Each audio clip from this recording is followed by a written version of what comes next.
Feche os seus olhos e não receba que Deus que já está aqui nesse lugar. Para de orar por dentro, para de orar por fora, em tipo de louvor. Feche os seus olhos e adore o Senhor. Oh, aleluia.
Dizer isso pra ele, igreja.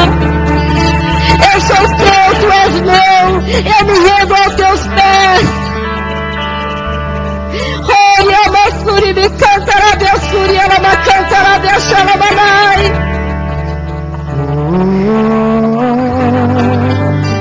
Declaro dele.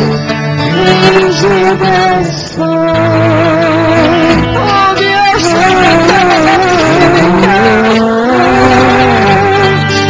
so glad if you ask me.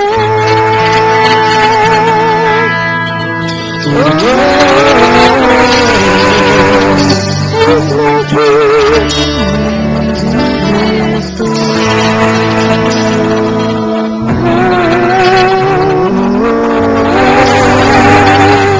you're so glad if you ask me.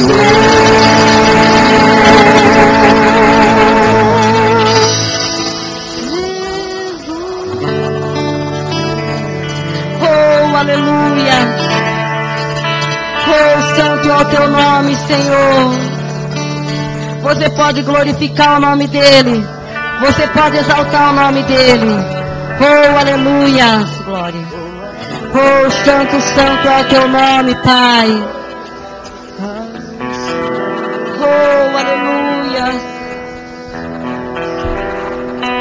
Oh, glórias, glórias, glórias a ti, Senhor. A tua unção é forte aqui nesse lugar.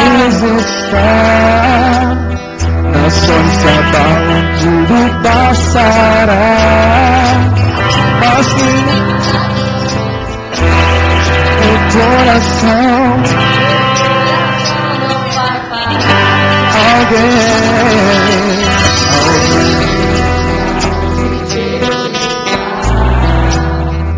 nações abalde.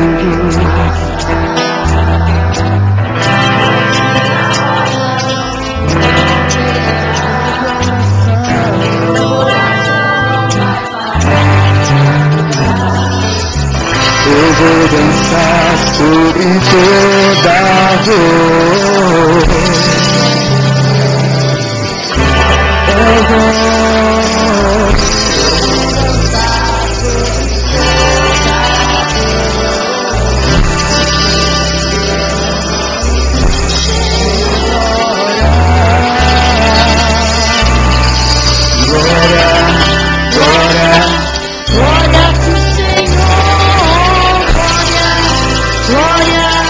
Glória a ti, Senhor.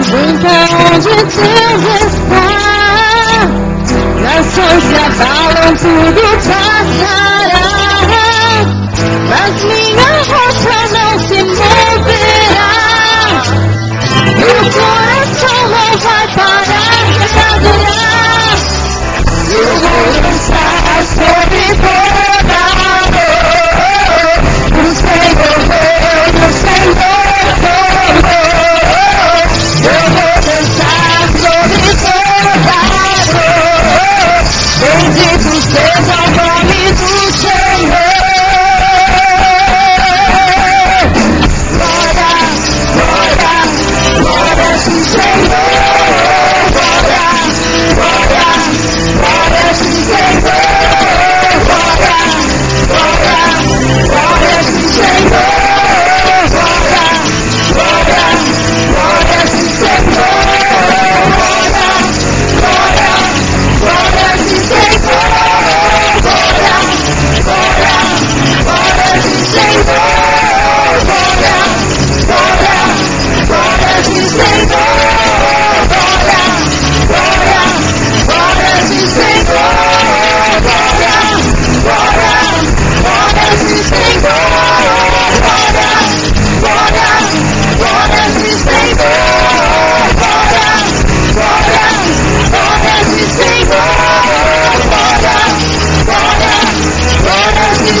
Você pode aplaudir o Senhor.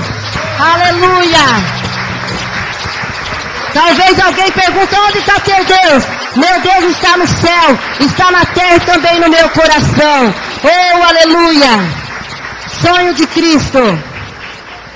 Aleluia.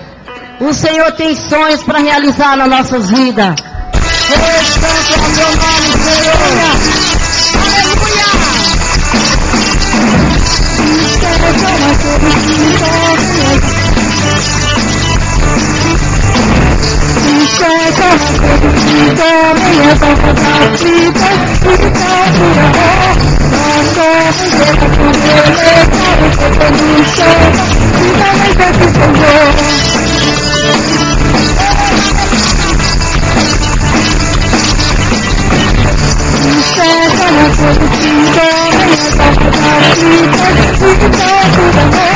Nós somos geração eleita, o povo do Senhor, que vai aqui, Senhor. Nossa juventude tem a força e os carros precisam. Nossa juventude tem a cura e os homens procuram.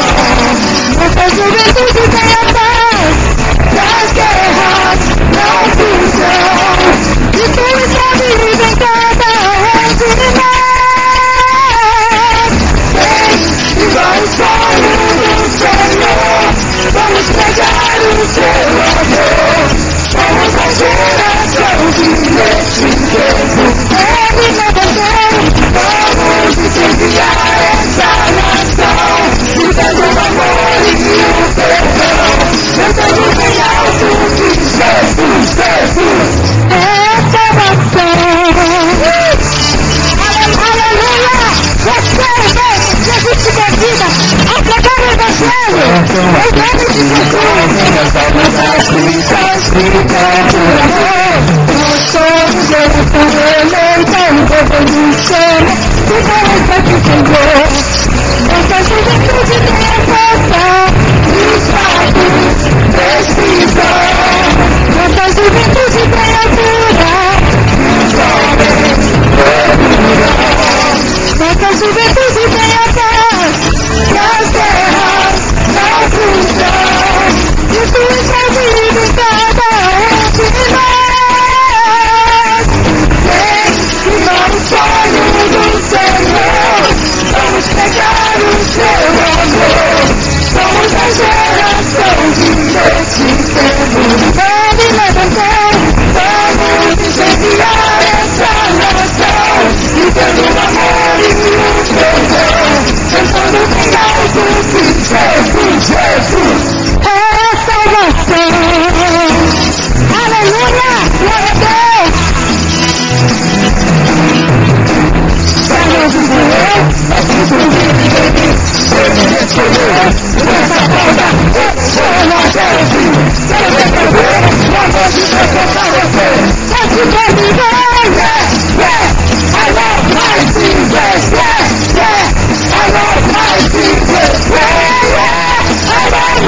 Por isso eu posso me alegrar na tua presença. Oh, aleluia. Glória a Jesus. Oh, santo é teu nome, Senhor. Aleluia.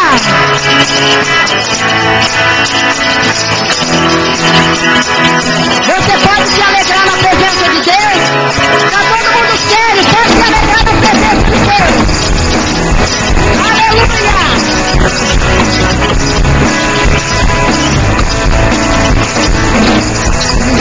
Diferentes olhos durante tudo, desde o universo seja minha testemunha. Eu perante o teu trono minha adoração, levanto ela toda a minha gratidão, Senhor. És o motivo da minha alegria. Deus meu, és o caminho, vou te alegrar com o meu amor, eu quero te encontrar com o meu amor, eu quero te abraçar, eu te debruçar, eu quero salvar meu Deus. Vou te alegrar com o meu amor, eu quero te encontrar com o meu amor, eu quero te abraçar, eu te debruçar. Eu quero salvar teu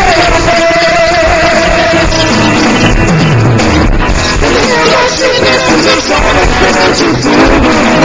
Eu universo seja minha testemunha. Foi diferente do trono minha adoração. Levantam ela toda minha gratidão, Senhor. És o motivo da minha alegria. És o caminho onde está sendo vou te alegrar com meu amor, eu quero te encontrar com meu amor, vou te abraçar, vou te debruçar, meu coração bateu.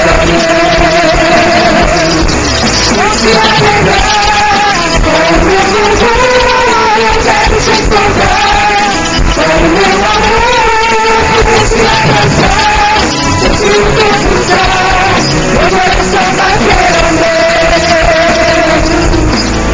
Te amo,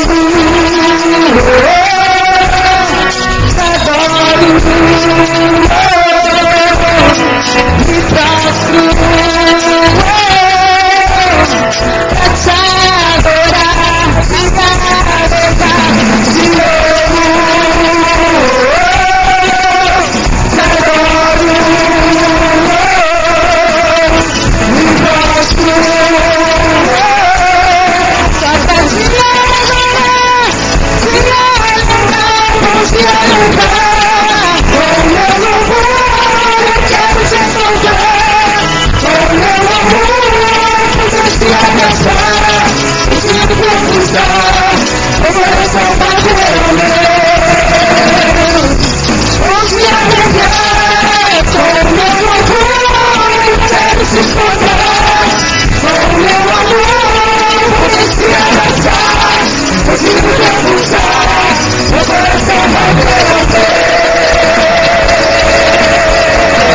nosso coração fica alegre. Oh, aleluia! Um dia em tua casa vale mais do que 1000 noites em outro lugar. E como é bom estar na presença de Deus. Você não enjoa de vir no culto, William? Eu não enjoo, eu fico preocupado o dia que eu não venho no culto. Oh, aleluia! Vale mais do que 1000 noites em outro lugar.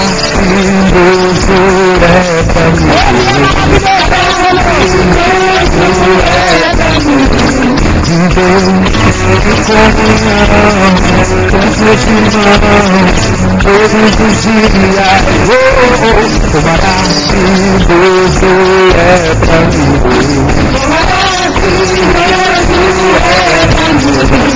Viver em comunhão com seus irmãos, todos os dias. O Padre encontrou casa, Andorina, Jesus dormindo, eu encontrei os seus altares, Senhor. Um dia em tua casa vale mais do que 1000 noites em outro lugar. Um dia em tua casa vale mais do que 1000 noites em outro lugar. Um dia em tua casa vale mais do que 1000 noites em outro lugar.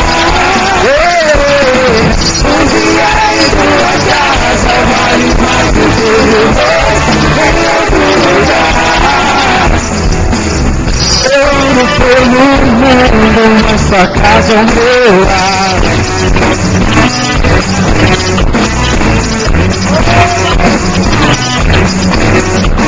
Tomará se Deus é pra mim.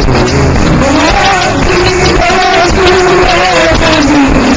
Viver em comunhão com seus irmãos todos os dias. Tomará se Deus é pra mim. Tomará se Deus é pra mim. Viver em comunhão com seus irmãos todos os dias. O Padre encontrou casa, Andorina, todos dormindo, eu encontrei os seus altares, Senhor.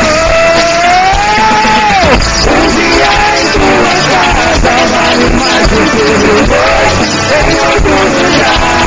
Um dia em tua casa vale mais do que 1000 noites em outro lugar. Um dia em tua casa vale mais do que 1000 noites em outro lugar. Um dia em tua casa vale mais do que 1000 noites em outro lugar.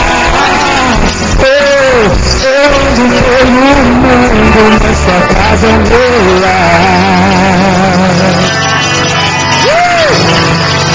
Aleluia! A sua casa é meu lar, Senhor. Eu quero agradecer a equipe de louvor, que deu para vocês perceber, o teclado não tinha, mas eu estou sentindo a unção de Deus, a graça de Deus nesse lugar. Vamos aplaudir o Senhor bem bonito, recebendo o pastor Jamil. Amém. Então você não enjoa de vir à casa do Senhor. Mas por que tem gente que enjoa? Não tem lugar melhor para estar? Estou na casa do Senhor, é o melhor lugar. Amém. Vamos aplaudir Jesus.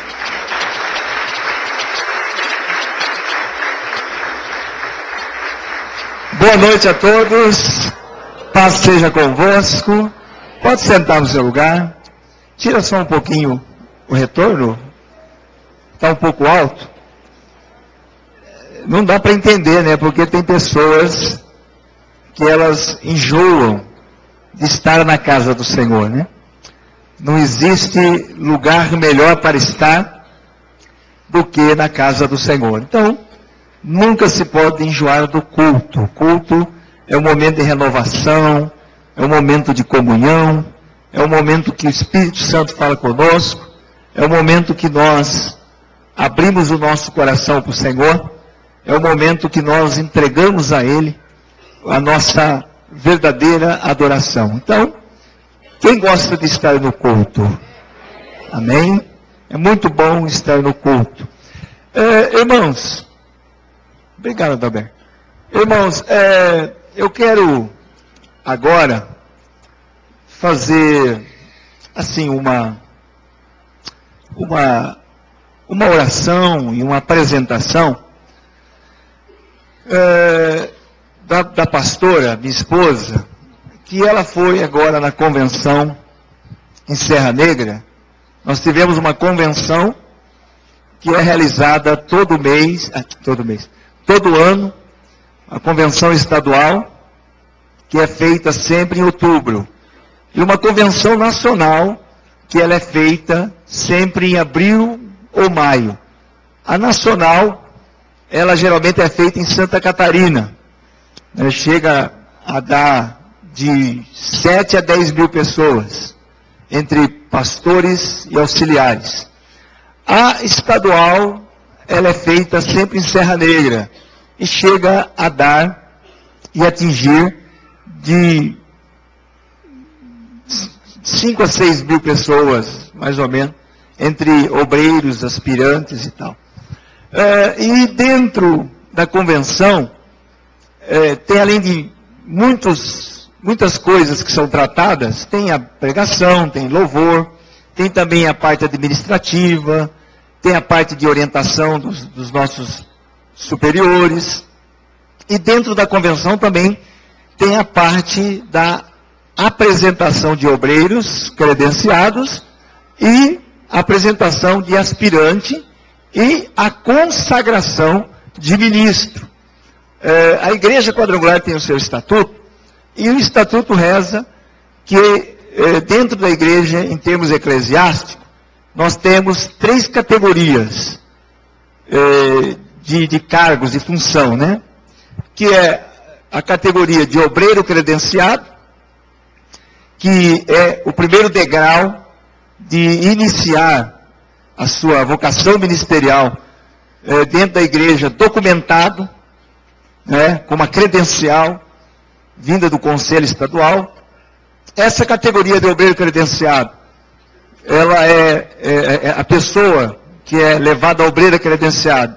Primeiro, ela é avaliada pelo pastor local, depois ela faz um curso, um estudo, uma bateria de estudo de 1 ano e 5 meses, indo bem e sendo avaliado pelo pastor, o pastor dá a carta de apresentação e indica essa pessoa para ser obreira.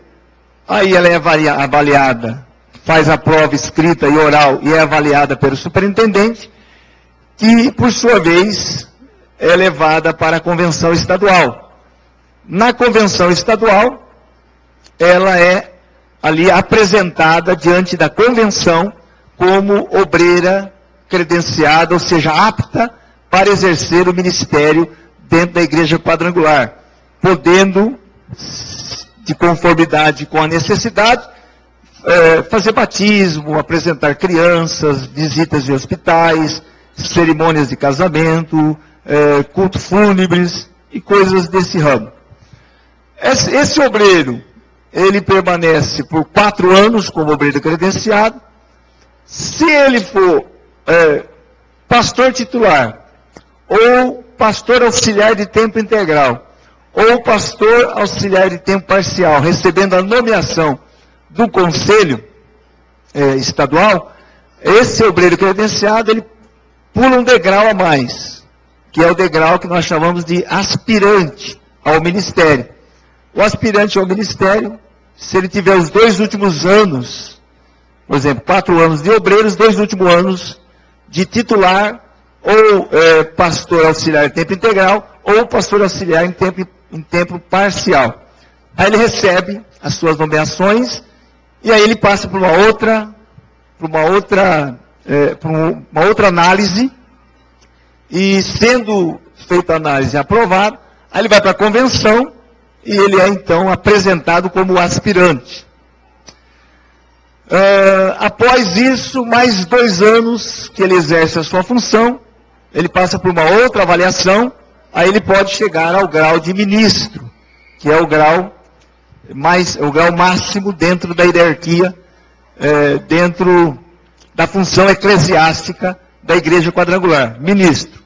Na prática, tanto o obreiro credenciado, como o aspirante, como o ministro, na prática ele pode realizar as funções pastorais, desde que ele esteja nomeado e credenciado pela convenção, pelos nossos superiores. Então ele pode, tendo a incumbência de batizar, visitar hospitais, presídios, cerimonialismo e coisas assim.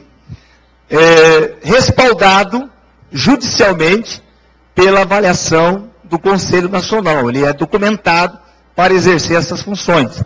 Então, na prática, se torna a mesma coisa. Mas em nível eclesiástico, dentro do conceito da igreja, o aspirante e o obreiro, ele não pode ser superintendente, ele não pode concorrer a um cargo ao Conselho Estadual nem nacional. Somente o ministro. O ministro, ele pode ser superintendente, ele pode concorrer a um cargo no Conselho Nacional, no Conselho Estadual, e os demais não. Então, a pastora passou pelo período de ser obreira credenciada, ficou 4 anos, 5 anos? 4 anos de obreira credenciada, 8? Nossa, o pastor Teu judiou de você, hein? Ficou 8 anos, nossa, testei a mulher, né? 8 anos de aspirante, porque a pastora é auxiliar de tempo integral. E agora nessa convenção, ela, na verdade, ela nem te lembrava disso, nem eu lembrava também. O próprio superintendente, via secretaria, que ligou para nós e disse: você não vai ser levado a ministra? Você já passou da tua... Está na hora, né? Então, a pastora foi levada para a convenção, e ela... porque na convenção, aspirante obreiro, ele não é consagrado, ele só é apresentado. O ministro, sim, é consagrado e recebe a unção com óleo através do Conselho Nacional e o Conselho Estadual.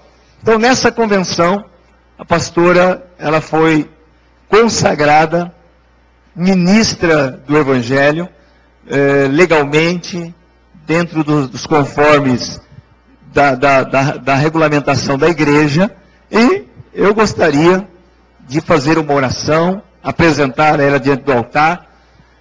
Gostaria que a pastora subisse aqui. É muito honroso, irmãos, chegar a esse grau, né? Muitos param no meio do caminho. Foi agora apresentado na convenção quase 680 obreiros, 150 aspirantes e 152 ministros. Eu fui ministro em 2006. Fazem 8 anos que sou ministro, né? Fiquei 4 anos de obreiro credenciado, depois aspirante, e em 2006 eu fui consagrado ministro. Então, nessa caminhada ministerial, muitos obreiros, eles param no meio do caminho.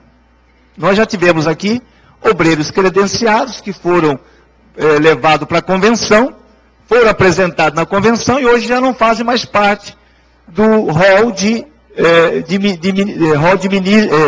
eclesiástico da nossa igreja. E nem faz parte da igreja mais, né? São obreiros que foram descontinuados. Outros obreiros que eram dessa igreja, que foram levados em convenção também, foram empossados como pastores titulares, como é o caso do pastor Odair, que era obreiro credenciado, e o pastor Odair foi também nessa convenção apresentado como aspirante, então ele já subiu um grau, e ele era nosso obreiro auxiliar de tempo parcial, e assumiu a igreja de Monte Alto, a 4ª igreja de Monte Alto. Então, louvado seja Deus, não parou no meio do caminho, não voltou para trás, assumiu uma igreja. Outro que era obreiro dessa igreja, obreiro credenciado, e nos auxiliava no nosso ministério, que hoje também é pastor titular, é o pastor Sérgio Bellarmino, que se encontra lá em Santa Ernestina, pastoreando a igreja de Santa Ernestina, e foi obreiro credenciado também dessa igreja. E o Sérgio já foi consagrado aspirante, se eu não me engano, acho que 2 convenções atrás. A próxima, ou mais 2, ele pode ser consagrado ministro. A pastora Cibele também nessa convenção foi consagrada aspirante ao ministério. Então nós tivemos nessa igreja 2 obreiros credenciados que saíram para o ministério e estão à frente de igreja, e tivemos 2 obreiros que foram descontinuados por motivos que não vem ao caso discutir com os irmãos. Quem pode descontinuar os obreiros ou dar aval é o pastor titular, que está sobre a vida deles. Então, nós temos agora atualmente como obreiro credenciado o pastor Leandro, e temos como obreiro credenciado o pastor Cido. E tínhamos a Flávia, que era a obreira credenciada, que o Senhor a levou. Então, atualmente, nós temos o pastor Leandro, que é credenciado, que é membro da convenção, e temos o pastor Cido, que também é membro da convenção, e recebeu a sua nomeação de pastor auxiliar agora. Portanto, em dezembro, conclui-se 1 ano de nomeação como pastor auxiliar. E temos a pastora, que foi obreira credenciada, aspirante, e agora na convenção ela foi consagrada ministra. Por que é importante explicar isso para os irmãos? Porque a igreja, ela é o corpo de Cristo, amém? Mas ela também se torna uma organização humana. E como organização humana, ela tem as suas etapas, ela tem as suas normas, ela tem as suas regras, que se encontram de acordo com a nossa Constituição. Então temos o Estatuto, e o Estatuto é a diretriz para a organização, para a denominação. Toda a denominação, toda a organização tem o seu Estatuto. E o nosso Estatuto tem as suas normas, as suas regras, as suas diretrizes para o ministério e tudo mais. Então, sendo assim, eu gostaria de apresentar a pastora para a igreja como ministra, passou todas as etapas, e lá em 2 Timóteo 5,17, diz: procura te apresentar a Deus como obreiro aprovado, que não tenha do que se envergonhar, e que maneja bem a palavra da verdade. Então, dentro da igreja é feita uma prova. O obreiro credenciado, ele está em prova. O aspirante, ele está em prova. O ministro já está aprovado. Entende? Dentro do conceito da igreja. Então, alguns irmãos às vezes, pastor, eu queria ser pastor. Mas dentro da quadrangular tem essas normas. Você tem que fazer os cursos, tem que passar pelos cursos. Atualmente, o único que está fazendo o curso é o Rafael Pocaia. É lógico, antes de tudo, você tem que ter certeza do seu chamado. Também tem uma credencial. Só por ter, acarreta uma preocupação a mais para o pastor. Acarreta uma preocupação, porque eu sou responsável por esse obreiro diante do ministério, diante da convenção. Aí o obreiro não corresponde, o obreiro não participa das reuniões regionais, não participa das normas da igreja, eu sou cobrado. Então, ter uma credencial só por ter, é melhor não ter. Ao ter uma credencial, a tua responsabilidade aumenta dentro do conceito do ministério. Então, você tem que ter a convicção do teu chamado. Há mais cobrança, há mais exigência, e coisas mais. Então, atualmente, só temos o Pocaia que está fazendo o curso. E você está em qual matéria? Evangelização. São quantos livros, você sabe? 22 livros. E mesmo com o término do livro, ao ser aprovado, ainda ele passa pelo crivo do pastor local. Por que é assim na quadrangular? Antigamente, irmãos, a igreja quadrangular, hoje a nossa igreja é uma igreja extremamente organizada, apesar de ser dirigida e regida por homens, que muitas das vezes têm as suas falhas. Mas judicialmente é uma igreja muito organizada, de maneira administrativa, de maneira judicial. Antigamente, a igreja quadrangular, ela começou a crescer rapidamente. Antigamente, eu digo uns 25, 30 anos atrás, ela começou a crescer rapidamente, e a exigência do crescimento fez com que ela não preparasse tanto os seus obreiros para assumirem trabalhos. Conforme as normas da lei do país foi estreitando, e nossa igreja é o único CNPJ no Brasil inteiro. Existem hoje 17 mil igrejas no Brasil, e é o único CNPJ. Então imagina a doideira disso aí. Como que o pastor tem que ser muito administrativo. Porque se o pastor pisa na bola e o nome da igreja, ele vai lá para o Serasa, vai lá para o SPC, né? SPC, automaticamente prejudica todas as igrejas. Você não consegue emitir cheque, você não consegue fazer compras a prazos, porque é o único CNPJ no Brasil inteiro, 17 mil igrejas, é uma doideira. Não, eles precisariam talvez mudar os estatutos no sentido de regionalizar o CNPJ para facilitar para o superintendente e tudo mais. Então, diante dessa exigência, a nossa igreja já passou por auditoria, a Igreja Nacional, por auditoria algumas vezes. A Receita Federal, ela tem um grupo de fiscal dentro da nossa administração. Por isso que é feita uma exigência com os pastores locais, em relação à nota fiscal, em relação... Nós só compramos com nota fiscal, e só nota fiscal contribuinte, porque a Igreja Quadrangular exige uma administração séria. Lógico que acaba um ou outro vacilando, pisando na bola, e aí tem a parte disciplinar, tem a parte de chamar atenção, de correção, e em alguns casos até de exclusão. Né? Sendo assim, a Quadrangular hoje tem muitos obreiros. E aí se exige um melhor preparo para exercer o ministério dentro da Igreja Quadrangular. Dentro desses cursos, me lembra aí, Rafa, tem o evangelismo, tem a parte de administração, né? Cidadania, espiritualidade, dons e ministérios, evangelização,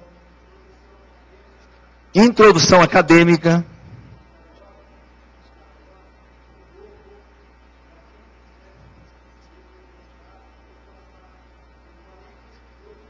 Aumentou?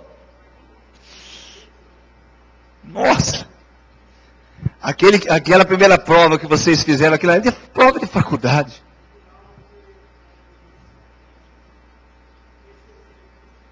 O que é isso? Trabalho de conclusão de curso. Porque as leis do Brasil, irmãos, estão estreitando. E muitas igrejas que não são igrejas preparadas, as leis vão pegá-las. Cedo ou tarde, igrejinhas clandestinas, igrejinhas que abriram a torta e a direita, cedo ou tarde as leis vão pegá-las. Então a nossa igreja está um passo na frente, tem os seus defeitos, tem os seus problemas, mas em termos de administração, em termos de condizer com a lei, ela anda no trilho. Tá? Se porventura formos aí supervisionado, fomos aí sabatinado, fomos aí investigado, nós, graças a Deus, pelo menos a nossa igreja e a nossa região, anda de maneira pautada. Então, a exigência está sendo essa.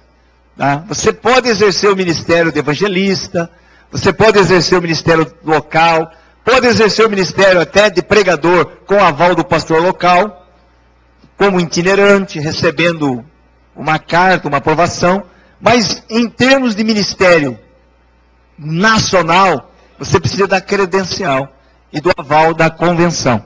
Tá? Então, tem essa dificuldade. E a pastora recebeu, parabéns, você não é vaidosa, você não se preocupa com títulos, tem muita gente que morre por causa de título, você não se preocupa com título, e na verdade, irmãos, em termos de chamado de Deus, o título ou a nomenclatura é irrelevante. Tem muita gente que tem credencial e não funciona. E tem outros que não têm credencial e funciona mais como quem não tem. Obviamente que dentro da lei você precisa da credencial. Então, pastora, parabéns e eu quero orar pela tua vida. Gostaria que a igreja se colocasse de pé. Estenda as tuas mãos aqui. Pai, em nome de Jesus, te agradeço pela vida da tua filha. Ela me auxilia primeiro do que qualquer um outro obreiro. Há mais ou menos 20, 22 anos. Ela me auxilia como esposa, como mãe, como dona de casa, como secretária de função na igreja, em termos de carteirinha, em termos de mandar correspondência, e também me ajuda no comando e na liderança da equipe de louvor, me ajuda, Senhor, em parte administrativa, me ajuda, Senhor, em parte de aconselhamento, em parte de visita, de atendimento, e às vezes em parte de pregar o evangelho no altar. Então a tua serva, minha esposa, já tem tido esse desempenho de uma mulher prestativa, de uma mulher temente, de uma mulher compromissada com o teu nome, compromissada com o testemunho. Te agradeço pela vida da minha esposa, que nunca foi vaidosa por cargo, nunca foi vaidosa por nomenclatura, nunca foi vaidosa por status. Que o Senhor venha honrar a tua filha, que o Senhor venha guardar, que a igreja venha aprender a amá-la e valorizá-la cada vez mais. Que a igreja venha aprender a acolher e respeitar a sua pastora. Repreenda, Senhor, todo o levante do inimigo. Repreenda, Senhor, aqueles que, de maneira desavisada, emprestam a boca para Satanás. Repreenda toda a obra do mal. E dê à tua filha, Senhor, a graça que ela precisa para dar continuidade ao seu ministério, ao meu lado, para a tua glória, em nome de Jesus. Amém e amém. Vamos aplaudir o Senhor. Pode sentar no seu lugar. Boa noite, irmãos. Paz seja convosco, amém? O pastor falou uma verdade aí. Eu sempre disse para o Senhor assim, sempre na minha oração eu dizia, Senhor, eu não quero ser obreira só de carteirinha. Isso eu dizia lá atrás, eu dizia, Senhor, eu não quero só ter uma credencial para dizer que eu tenho uma credencial. Não adianta nada você ter uma credencial por ter, enfiar no bolso e guardar. Eu acho que a credencial maior que a gente tem, ela vem de cima. Ela vem do céu. Amém? Então é a credencial, é a autonomia, é a autoridade que o Senhor Ele nos dá. Porque, de repente, você pode ter uma credencial e manda ela expulsar o demônio e ver se ela vai. Manda ela pregar, ver se ela vai.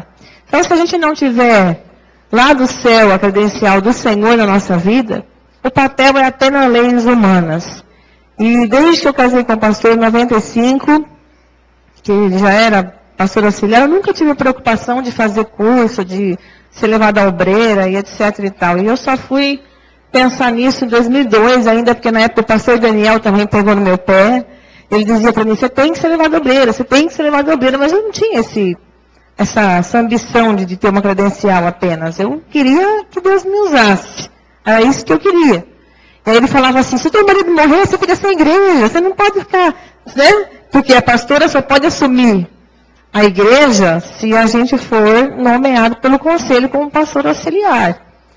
Existe caso de pastor aí que só era esposa de pastor no papel e que não vai acontecer isso, em nome de Jesus. Eu quero ficar velhinha ao lado do meu marido. Amém?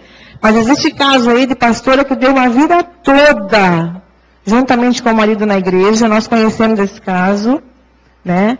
É sogra da Helena. A Helena Maria está lá. Uma vida toda ao lado do esposo. E quando o pastor morreu, ela foi desamparada. Porque ela não pôde assumir igreja. E ela ficou sem igreja, ela ficou sem casa, ela ficou sem lugar para morar, ela ficou totalmente desamparada. Porque ela não tinha uma credencial de auxiliar de pastor. Então, na época, o pastor Daniel pegava muito no meu pé, porque esse homem que aconteceu isso com ele era irmão do pastor Daniel. E o pastor João, ele faleceu e a irmã assim, ficou desamparada totalmente pela igreja. Ela não pôde assumir a igreja por fato de não ser pastora auxiliar. Então, graças a Deus estou aqui todos esses anos e eu quero ser aprovada pelo Senhor. Amém? Que Deus tenha misericórdia de mim, ore pela minha vida. Preciso de vocês, eu sei que eu não sou perfeita. Tenho procurado, como fala, né? A perfeição dia a dia. Sei que não agrado todo mundo, mas eu sei que eu amo Jesus, sei que eu amo a Deus, sei que eu levo Deus a sério, eu amo essa igreja e amo você também. Ore por mim, amém? Deus abençoe.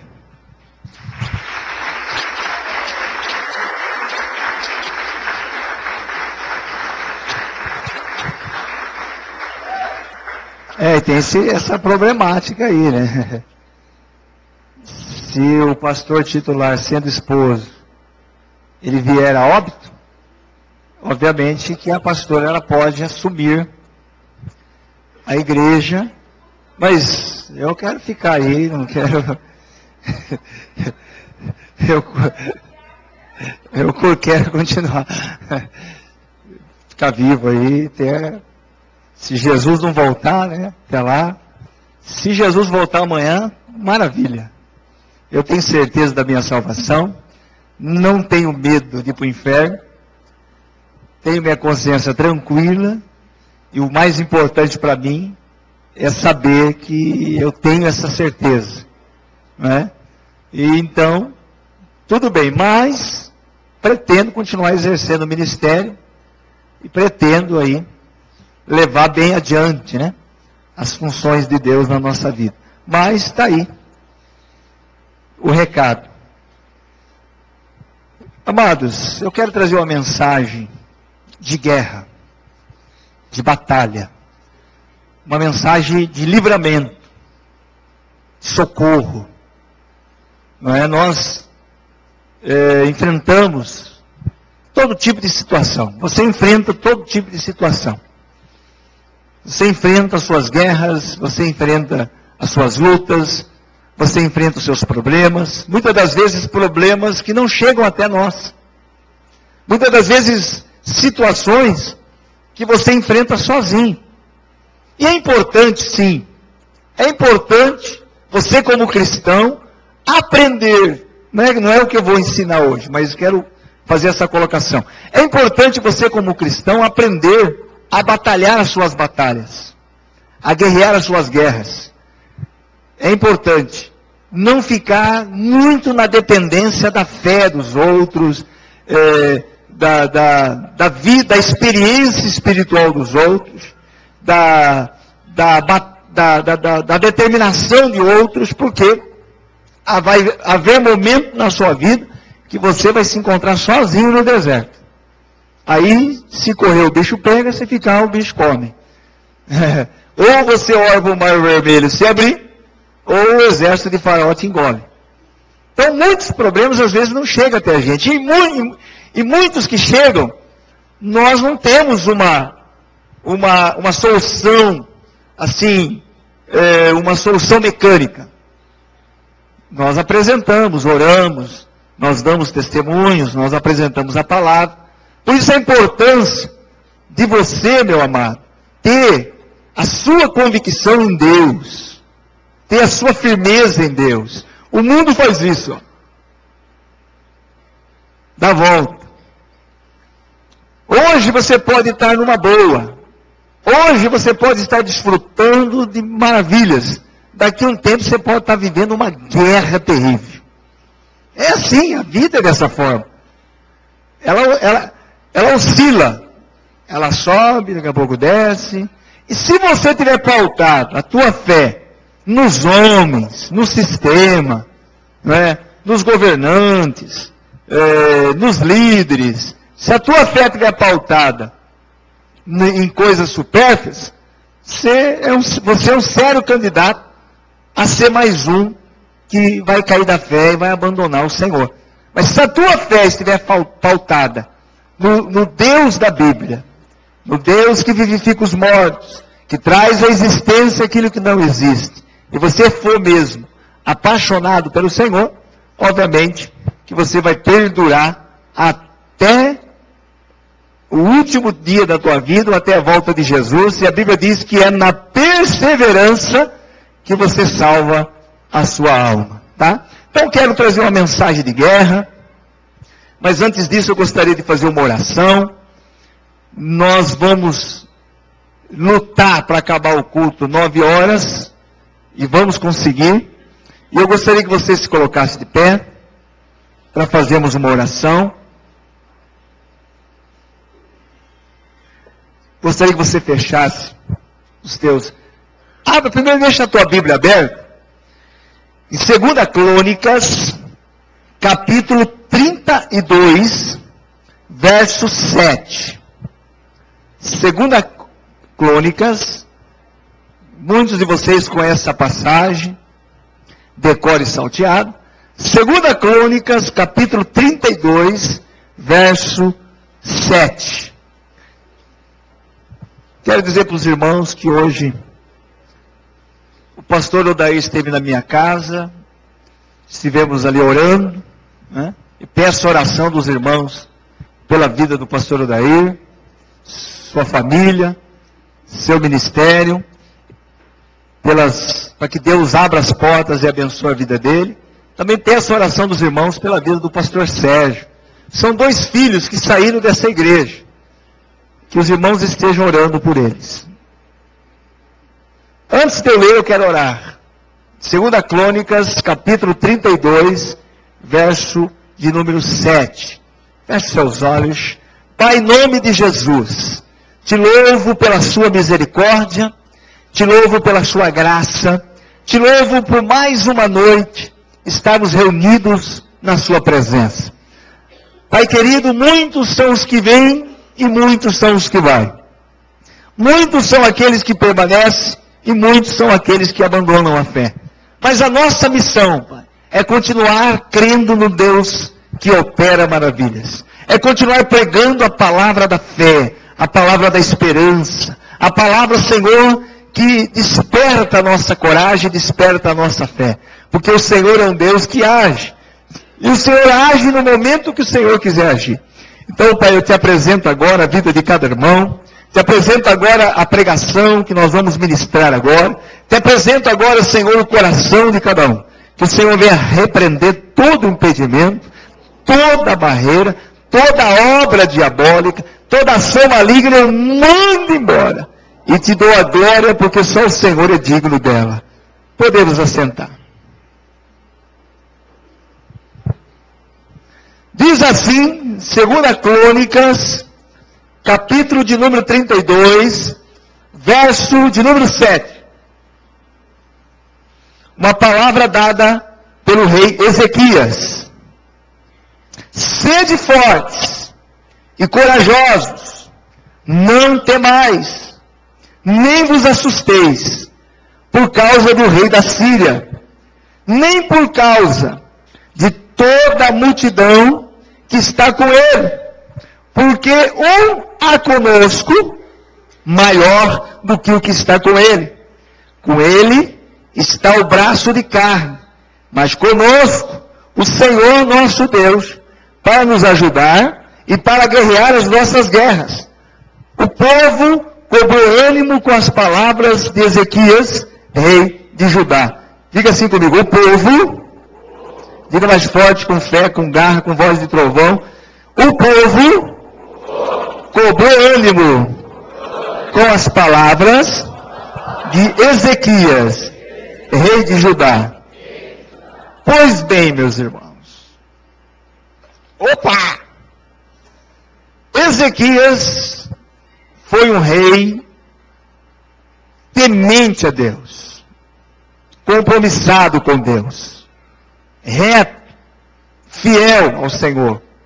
Mas em contrapartida, antecedendo um pouquinho, nós nos deparamos com o seu pai Acás, que por sinal não era um homem compromissado com Deus. Não é um homem temente a Deus. Não é um homem que tinha compromisso verdadeiro e real com o Senhor. Ele chegou ao ponto, esse Acás, de fechar o templo do Senhor, de extinguir o culto a Deus.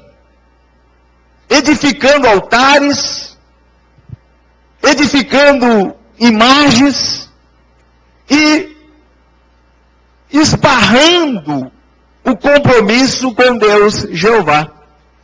Diz a Bíblia que no fim da vida dele, ele foi pior ainda. Na sua angústia, na sua dor, ele foi mais afastado de Deus ainda.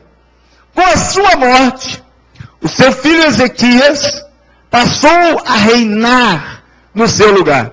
E Ezequias começou então, com o tempo em que ele se encontrava como monarca do reino de Judá, ele então começou a efetuar reformas.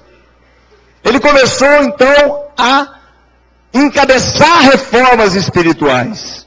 Ele começou então a reorganizar o culto a Deus, abrindo ali o templo, restaurando o templo, restaurando a celebração da Páscoa, constituindo os sacerdotes, os levitas, distribuindo as ofertas necessárias para o desempenho e o trabalho desses homens. Ezequias começou a provocar um despertamento espiritual. Ele começou, destituiu e desfez e dissipou os altares a deuses estranhos, a estátuas. Ele começou a promover uma reforma espiritual. Ele começou a promover um despertamento espiritual. E foi um momento muito oportuno. Foi um momento brilhante. Foi um momento de êxtase. Porque as coisas estavam fluindo. E como é bom quando as coisas fluem. Como é gostoso. Gostaria que você prestasse atenção. Como é gostoso quando as coisas ampliam para o bem, né? Quando as coisas ocorrem de maneira agradável, de maneira satisfatória, quando tudo que você põe a mão começa a dar certo.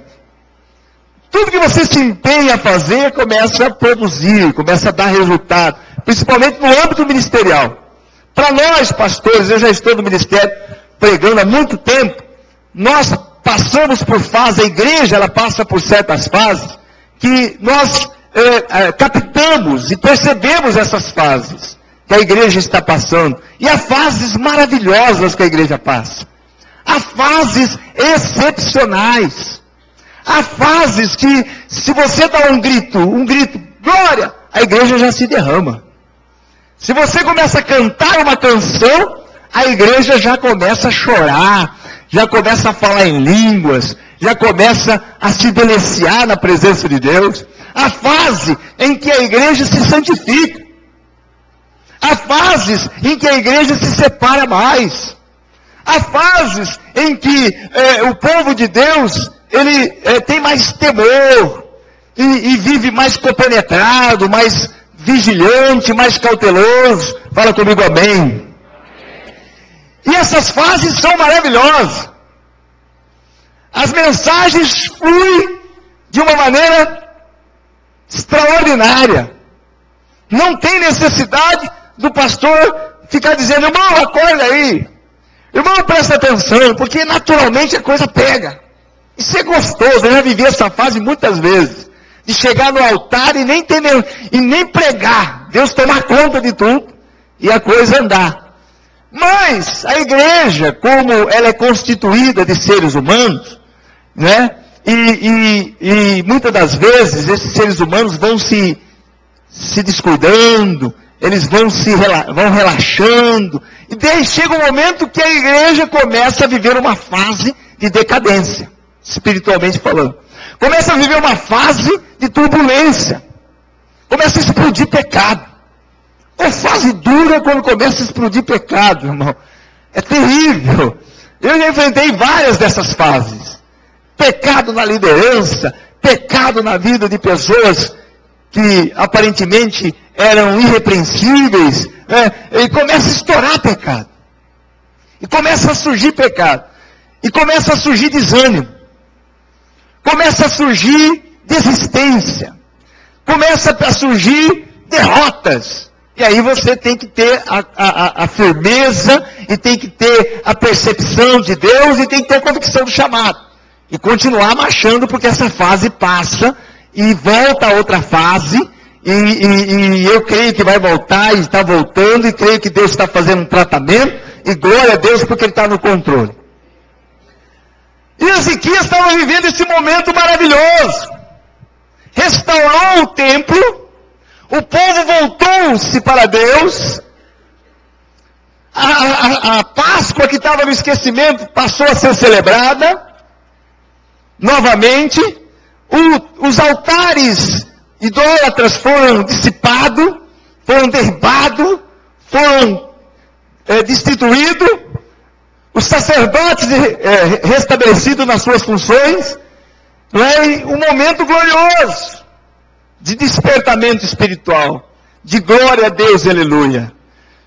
Mas o inimigo, ele só fica na espreita, ele só fica na surdina, observando o movimento. E aquele que se ilude, achando que tudo é mar de rosa, aquele que se ilude na vida cristã, na vida com Deus, achando que tudo, todo momento, toda hora é maravilha, que a oração vai fluir facilmente, que as vitórias vão vir facilmente, essas pessoas se desiludem, vão se desiludir, porque a vida cristã não é um mar de rosa. A vida cristã é guerra, é batalha atrás de batalha, é guerra atrás de guerra, é batalha atrás de batalha, é guerra atrás de guerra. Fala comigo, amém. Irmãos, tira um pouco a mente da política, por favor. Tira a mente, se ganhou a Dilma, se ganhou o Aécio, a igreja continua. Tira a mente, volta, vem para cá. Eu sei que alguns estão voando. Vem para cá, fala assim para o teu irmão, vem para cá. Me ajuda a pregar. Deixa a Dilma e o Aécio para lá. Seja o que Deus quiser. Tem que estar preparado, irmão. Pois bem. É batalha. É guerra. É batalha. É guerra. Fala, guerra sobre guerra. Batalha sobre batalha. Diga, a vida cristã é uma batalha constante. Quem quer viver a vida cristã deve se armar com o pensamento de que é batalha. Irmão, seu descanso não é aqui. Seu descanso é só na glória. Aqui nós temos que guerrear. Nós estamos no campo do adversário. Não se esqueça. Nós estamos no território do inimigo. A maioria é do inimigo. A maioria está na mão do inimigo. Então, vem momentos bons, vem momentos de vitória, vem momentos de êxtase. E eu já passei tantos desses momentos. Já passei inúmeras experiências. Mas também, vem momentos que a tua carne treme. Vem momentos que você fica na cama, de olhos esbugalhado, olhando para o nada, sem ação nenhuma, dizendo e pensando, meu Deus, o que eu faço?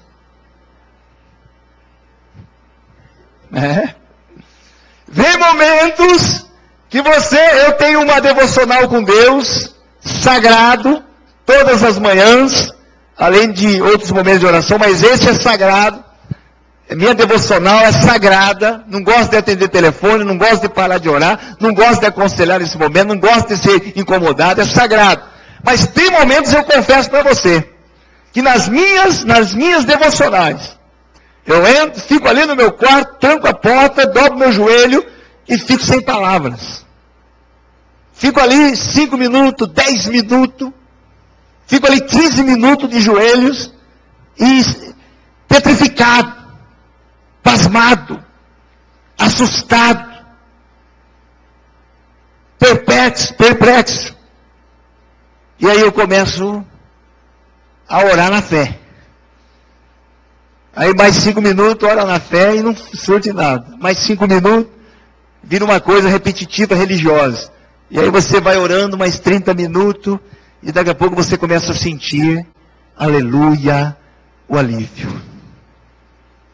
Confesso para você que já teve momentos que eu fiquei 50 minutos ali de joelho, sem ter o que orar. Tendo um monte de coisa para orar, mas sem ter a força para orar. Mas tem um porém, eu me mantenho de joelho diante do Senhor. Porque quando estamos de joelho, Ele está de pé no trono. Quantos momentos, as madrugadas que pode dizer. Então, nós vamos nos habituando com o ministério, com a vida cristã, e entendendo que a vida cristã não é só de vitória, vitória, vitória, vitória, vitória, vitória, vitória, bênção, bênção, bênção, bênção, bênção, bênção, bênção, bênção, prosperidade, prosperidade, prosperidade, prosperidade, prosperidade, prosperidade, e não é só isso. A vida cristã, e principalmente ministerial, quem quer entrar no ministério, reserva muitas guerras, guerras emocionais, guerras psicológicas, guerras interior, na alma, guerras no físico, guerras no relacionamento da igreja, guerras nos conceitos. Olha, se você não tiver mesmo um chamado, você endoidece. Se não tiver uma verdadeira experiência com Deus, você endoidece. Você fica malucado. Por isso que há muitos pastores, e você não deve julgá-los, que eles fazem besteira. Por isso que há muitos pastores que... Tem casos, irmãos, de pastores que suicidam. Aumentou o número de suicídio entre pastores. Paz, meus senhores. Aumentou o número de depressão entre pastores. Aí a igreja fala assim, não, mas o pastor, ele é um super crente. Ele é um super pastor. Ora, tem que ser. Ele precisa ser. Quer ser pastor? Tem que ser. Tem que aguentar. O emocional tem que ser trabalhado. O psicológico tem que ser trabalhado. A alma tem que ser trabalhada. E você tem que se armar para a batalha, para a guerra. Mas saber de uma coisa.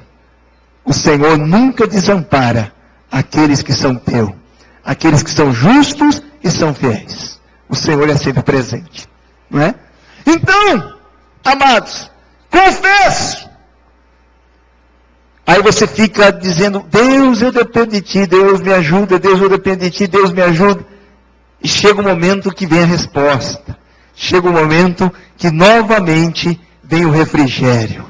Que novamente vem o alívio. Que novamente as forças são recompostas. Que novamente o ânimo começa a se reerguer novamente. Porque nós, amados e queridos irmãos, dependemos da graça de Deus. Dependemos do Deus soberano e santo. E eu me alegro em depender dele. Porque ele é o meu socorro bem presente na angústia e na tribulação. E ele é o teu socorro bem presente na angústia e na tribulação. Olha para mim nos meus olhos.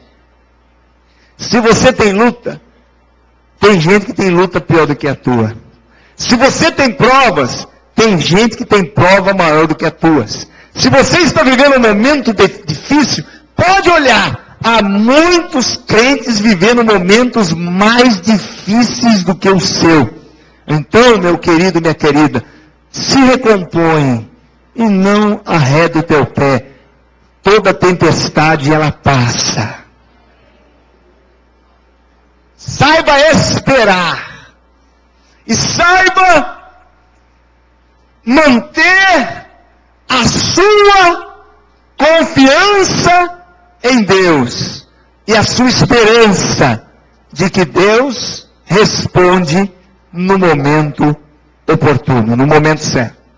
Ezequias estava vivendo uma maravilha, mas o adversário estava na espreita, observando atentamente de que forma ele iria tentar parar o homem de Deus. Ou você pensa que toda vez que você se levantar como uma bênção nas mãos do Senhor, O adversário vai ficar na plateia, na arquibancada te aplaudindo, assistindo a tua evolução, assistindo o teu progresso, assistindo o teu crescimento, assistindo você galgar na sua vida profissional, financeira, familiar, pessoal, ministerial, sem mexer uma palha? Não, meu querido, não, minha querida. Arma, se você se armar e se preparar melhor para as surpresas desagradáveis que elas aparecem, você sofrerá menos e se fortalecerá mais. Mas se você não se preparar psicologicamente para as investidas que o inimigo arma e para a surpresa nas curvas da vida, que elas aparecem, você vai se sentir mais derrotado cada vez mais. Por isso, se arma e se prepara. O fato de você ser afrontado e surgir situações que tentam desestimular você ou desestabilizar você, não significa que você é um perdedor ou um fracassado. Não significa que você é um derrotado. Significa que você é um humano, é um ser humano, é uma pessoa sujeita a situações contrárias, mas diferente, porque o Deus Todo-Poderoso, que tem o controle de todas as coisas, está na tua vida. Amém ou não amém? Está na tua vida. Glória a Deus. Essa é a confiança e a fé que você tem que ter. Não importa o que eu estou vivendo, não importa o que eu estou passando, não importa qual foi a desilusão que eu tive, qual foi a frustração que eu tive, qual foi a situação, o desespero, o momento que eu estou vivendo, qual foi a amargura que entrou em meu coração, não importa. O que importa é que Deus é Deus para me tirar dessa. Deus é Deus para me levantar de pé. Deus é Deus para cuidar de mim. É isso que você tem que pensar. Deus é Senhor para cuidar de você, meu irmão. Fala comigo, amém.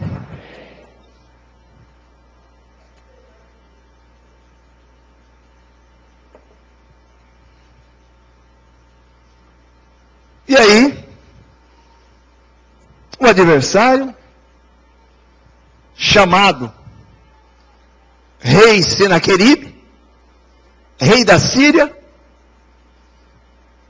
um rei poderosíssimo, um rei revestido de uma capacidade de conquistar territórios como ninguém, um rei temido, com exército, com um aparato militar de uma extrema grandeza, numa estrutura militar uniforme, organizada, harmoniosa, um rei que não se curvava diante de nenhum império, não se curvava diante de nenhum outro rei, não se curvava diante de nenhum outro homem, um rei que se sentia absoluto. Quero abrir um parênteses aqui. E quero que você olhe para mim. E quero te dizer uma coisa. Quando o diabo quer atacar alguém, quer atingir alguém, ele não levanta um capetinha, pé de chinelo, não. Ele não levanta um negocinho qualquer, não. Quando ele tem o alvo de atingir alguém, que ele percebe que tem possibilidade de galgar mais e mais na sua vida, ele levanta um comandante, um general, um monarca. Ele levanta um grande. Porque se vir, ou se vier faz assim, um capetinha. Se vier o mínimo, você lida com ele de que forma? Com desprezo. Você lida com ele relaxadamente. Você dá até uma esnobada. Você olha não tem rabo de olho, né? Mas a turma fala rabo de olho. De canto de olho, e você dá aquela soprada técnica. Que nem soprar um mosquito no seu ombro. Você? O que você quer? Qual que é a tua? E dá uma soprada, né? Mas, quando ele vem se posicionando de uma forma maior do que você, de uma forma mais poderosa do que você, acima da tua limitação, acima do teu potencial, acima da tua competência, meu querido, dá para tremer ou não dá? Fala comigo, sinceramente. Dá para tremer ou não dá? Você já teve medo alguma vez? Quem já teve medo? Pelo amor de Deus. Mas não estou falando de medo de barata, porque tem marmanjo que tem medo de barata. Eu não estou falando de medo de rato, de medo de sapo. Eu tenho medo de barata. Tá lá. Ah! Um bichinho desse tamanho vai lá e faz isso. Barata não vai virar um monstro. Tem medo de um ratinho. Não é nojo, não é medo, pastor, é nojo. É nada, é medo mesmo. Nojo. Tem uns que pulam em cima da cadeira. Ai, barata! A barata voa, ela pode subir em cima. Outro dia, irmãos, estávamos, eu e minha esposa, e o Estevão, numa pizzaria, havíamos pedido, estávamos ali na calçada e havíamos pedido uma pizza. Daqui a pouco eu não vi, minha esposa que viu, uma danada de uma barata voadora, pulou aqui no meu ombro, e ela correu e me deu um beijo no queixo.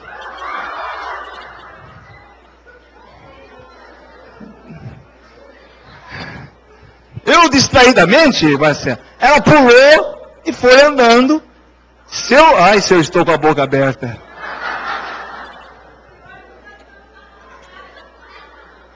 Não, o problema é que eu estava com fome. Está entendendo? A pizza estava demorando. Imagina você. Se eu estou com a boca... E a barata... Eu comeria aquela barata. Brincadeira. Credo. E a minha mulher deu um tapa, que ela quase arrancou meu pescoço fora. Uma barata. Aí eu vi a barata no chão, e não deu para pegar ela, porque ela era uma barata atômica. Ela fugiu por mim. Mas se eu pego aquela desgraçada, ela iria virar barata amassada. Não é esse medinho que eu estou falando aí, não. Não é esse medinho do escuro. Eu sei que você tem medo do escuro. Você deixa a luz acesa. Como se fosse mudar alguma coisa. Mas são fantasmas das nossas almas. Não é esse medo aí que com um toque na luz resolve. Estou falando daquele medo de uma doença incurável. Aquele medo de um diagnóstico irreversível. Aquele medo de perder o emprego e ter contas para pagar. Aquele medo de não conseguir criar os seus filhos no mundo que nós estamos vivendo. Aquele medo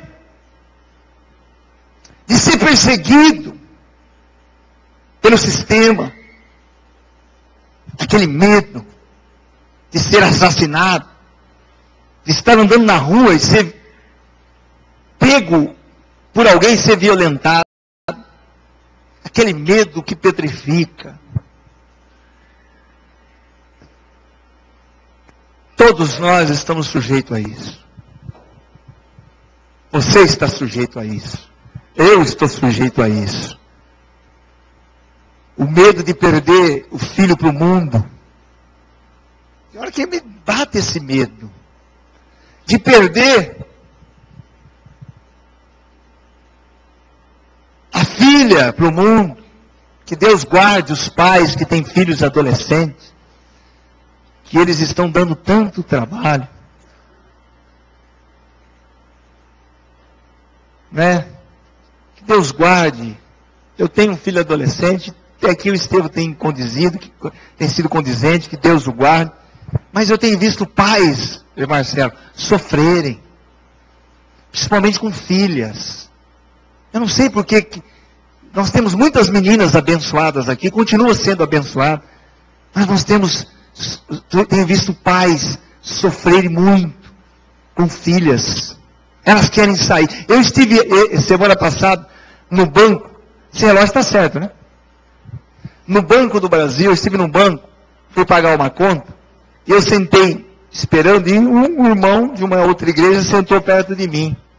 Ele me dizia da preocupação dele com a filha, que ela só quer sair, ela quer chegar tarde em casa, não quer mais respeitar, só quer andar com as amigas. E ele me falava preocupadamente: pastor, eu não aceito, pastor, eu estou tentando de tudo, mas está difícil.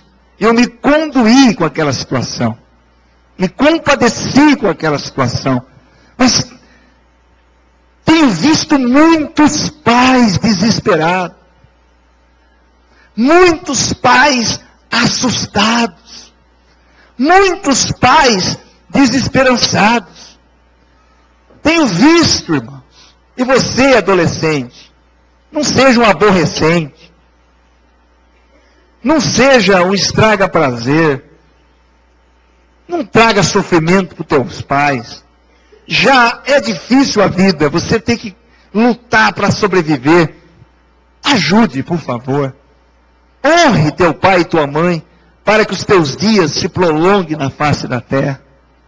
Honre teu pai e tua mãe, para que os seus dias se prolonguem na face da terra. Para que venha para a sua vida longevidade. Para que venha a bênção da longevidade. Desonra pai e mãe, ainda que eles sejam errados, você desonra pai e mãe, vem desgraça, vem maldição para a tua vida. Destrata pai e mãe, vem desgraça. Nem quando eu era ímpio eu não destratava a minha mãe. E ela era endemoniada que só Deus na causa. Nem quando eu era ímpio. Eu às vezes desobedecia para ir nadar, para ir escapar, né, da surdina. Mas destratar não. Eu vi irmãos meus, irmão que já morreu, bater na minha mãe. Eu vi. Como que um filho pode bater numa mãe? A vida dele foi cortada, morreu com menos de 40 anos. De maneira trágica. Se suicidou. Como que pode, irmão? Um filho, uma filha, presta atenção aqui. Um filho, uma filha, espancar um pai e uma mãe. Destratar um pai e uma mãe. Entende como é que é o negócio? Então eu tenho visto pais chorarem lágrimas de dor. Tenho visto mães desesperadas me procurando e pedindo oração e pedindo socorro. Esse medo que eu falo. E agora se levanta Senaqueribe, um rei poderosíssimo, uma situação acima das forças de Ezequias. E esse rei vem com seu exército e se acampa, invade Judá, e se acampa em volta de cidades estratégicas, cidades fortíssimas, cidades importantes de Judá, com um exército poderosíssimo, para realmente causar pânico, porque o medo é um nível, o pânico é o que excede o medo, está além do medo. E existem tantas pessoas que elas têm a síndrome do pânico, está acima do medo, é um medo exagerado, é um medo evoluído, pânico. E Satanás, ele é bem característico dele. Ele não quer simplesmente destruir a pessoa, ele quer realmente causar pânico. Ele vem com tudo para causar pânico. E quando a pessoa entra no estado de pânico, ela perde o controle da sua emoção, ela perde o controle, ela perde a sua razão, irmãos. Por isso que muita gente mata por bobeira, muita gente faz loucura, abandona a família, muitas pessoas abandonam o emprego, muda de cidade no momento de desespero, porque está com pânico. E Senaqueribe se acampou em volta de Judá, com um exército enorme, e ameaçou Ezequias, e disse para Ezequias se render, e disse para Ezequias não resistir, e Ezequias começou a usar estratégia, ele começou a tampar as fontes de água, para que o exército do rei da Síria não usufruísse daquelas águas, apesar que ele também corria o risco de faltar água para ele e para o seu reino. Ele começou a tapar as brechas do muro que estava desguarnecida. E ele começou a tapar aquelas brechas daqueles muros para que o inimigo não entrasse por ela. Ele começou a fabricar armas, porque nem armas ainda tinha a altura. E de maneira desesperadora começou a fabricar armas. E sobretudo, armado de uma fé e de uma confiança, ele expressou essas palavras que eu vos li agora de pouco, que você observou na sua palavra, na sua Bíblia. Sede fortes. Deixa eu pôr. Sede fortes e corajosos. Não temais, nem vos assusteis, por causa do rei da Síria, nem por causa de toda a multidão que está com ele. Porque há um conosco maior do que o que está com ele. Ezequias como um líder, Ezequias como um rei, como uma autoridade, ele tentou mexer no emocional, na fé daquele povo. Porque o povo começou a desesperar. O adversário se encontrava ali na redondeza, o povo começou a desesperar, e Ezequias disse, não, coragem, força, fé. E Senaqueribe usou outra estratégia. Começou a desacatar Ezequias e o rei de Israel. E começou a mandar cartas e mandar mensageiros com mensagens assustadoras, de maneira desumana, de maneira desleal. E começou então a tentar manipular a fé de Ezequias. E começou a dizer para ele, Ezequias, em que fé que você está se baseando? Em que Deus que você está acreditando? Por acaso, os deuses das nações pelas quais a Síria invadiu e a Síria dominou, os deuses dessas nações conseguiram, por acaso, resistir à força do rei da Síria? Por acaso, deuses dessas nações livrou essas nações do rei da Síria? Ezequias, assim como esses deuses não livraram, o Deus que você serve também não vai livrar. O seu Deus também não vai vencer. E começou a afrontar e blasfemar de Deus. E começou a desafiar o Deus vivo. E o povo começou a entrar em parafuso, começou a entrar em crise. E começou a se desesperar.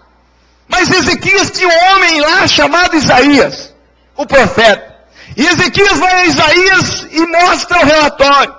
E Isaías, junto com Ezequias, começa a buscar o Deus de Israel, o Deus verdadeiro, o Deus da Bíblia. E Ezequias começa a invocar, junto com Isaías, o Deus da Bíblia. Meu irmão, continue invocando o seu Deus. Meu irmão, continue invocando o seu Deus. Não se desespere. Meu irmão, não deixe o espírito do medo invadir o seu coração. Não deixe o espírito do desânimo invadir o seu coração. Não deixe o espírito do pânico invadir o seu coração. Acredita, Deus está no controle. Acredita, Deus está ouvindo a sua oração. Creia! Creia! Você não vai tombar. Você está assustado. Você está angustiado, você está desesperado. É um momento crítico, mas Deus está no controle. Quem crê? E aí a Bíblia diz que quando Senaqueribe mexeu com Deus de Israel, o profeta clamou e o Senhor mandou um anjo. Um anjo. E 185 mil soldados foram vencidos, destruídos, eliminados. E Deus deu a maior vitória para Ezequias, maior do que a primeira. A tua vitória será maior do que todas as vitórias que você já teve na tua vida. Se você conseguir se manter com foco no Senhor. Se você conseguir manter o seu foco nas promessas do Senhor. Tem hora que não é fácil manter o foco nas promessas. Tem hora que não é fácil manter os olhos na promessa. Mas se você passar por essa fase, por esse estágio do afrontamento, do confrontamento, e você conseguir passar por ele de cabeça erguida com foco no Senhor, a sua vitória será maior do que todas as vitórias que você já teve na sua vida. Quem crê, diga eu creio. Quem crê, aplauda o Senhor.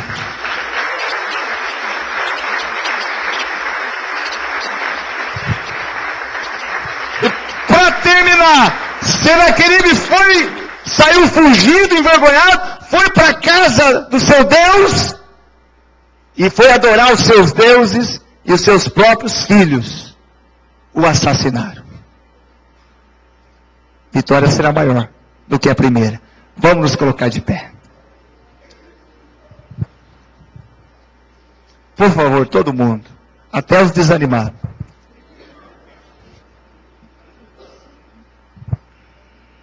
E os rebeldes também. Feche os seus olhos. Quem crê que a sua vitória vai ser maior, se você se manter no foco, não olhe para a esquerda, não olhe para a direita, não olhe para trás, não olhe para o teu adversário, não olhe para a multidão que está te cercando, não olhe para o desafio que está diante da sua frente. Agindo Deus, quem impedirá? Talvez você está entrando na maior guerra, na maior luta que você nunca enfrentou. Talvez você está vivendo a maior tribulação que você nunca enfrentou. Mas o Senhor enviará o seu anjo. Feche seus olhos, põe a mão no teu coração. Pai, em nome de Jesus, resuma essa palavra. Através dessa oração, como Isaías orou com Ezequias. E Ezequias se fortaleceu com a confiança de que o Senhor estava no controle. Eu oro pela tua igreja. Eu oro pelo irmão, pela irmã, pelo moço, pela moça. Eu oro, Senhor, por todos os teus filhos, por todos os teus servos. Eu oro pela minha vida, minha família. Eu oro pelos obreiros e obreiras. Eu oro, Senhor querido, pelas lideranças da tua igreja. Eu oro, Senhor, para que nós possamos receber o avivamento que o Senhor tem para nós. Que possamos passar por essa tempestade, Pai. Porque nós vamos passar. E aí vamos experimentar uma grande vitória. E o teu filho também, Senhor. Em nome de Jesus. Todo desespero, todo pânico, toda angústia, todo mal eu ordeno, vai embora. Está expulso, sai todo mal. E envia o seu anjo para a tua glória. Amém. Pode deixar. Escuta esse hino, que bonito. Você é um espelho que reflete a imagem do Senhor. Não chore se o mundo ainda não notou. Já é o bastante Deus reconhecer o seu valor. Você é precioso, mais raro que o ouro puro de Ofir. Se você desistiu, Deus não vai desistir. Eu que desistir? Você é covarde? Você é covarde? Não. Você não pode desistir. Porque o Senhor nunca desistiu de você. Só mais um pouquinho.